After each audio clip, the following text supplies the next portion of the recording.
For the last part of the assessment, Dr. Sachs and I would have a deep conversation about my behavior and how it affects my life. ADHD really is, it's about attention and focus, but it's about self-regulation. So I'll ask you a couple questions about that, okay? And this is also clues to whether you have ADD. I forget to bring my books or homework home from school. Probably monthly. Monthly may not be so unusual. When you're starting a project, like for example, you get a homework or a project to do at school, it's really hard to get started. For example, you know what the word procrastinate means? Yeah. Okay, so there's always something that you want to do before you actually get started doing it. And that's a big problem for kids with ADD. And a lot of times they have to wait till, you know, like the last minute when the adrenaline starts going for them to complete it. How about you?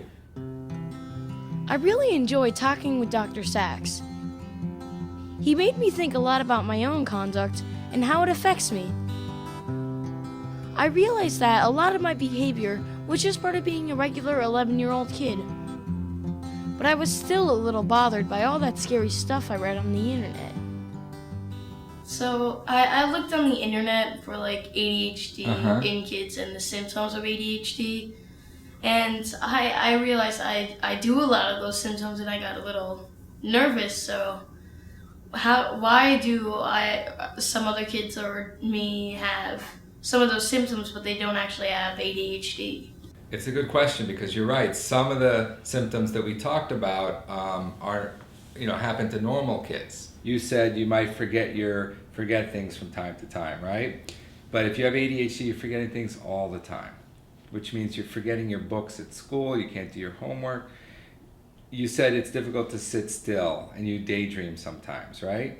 Well, the kids with ADHD are daydreaming all the time, so that it's really hard to understand what the teacher's saying and to pay attention.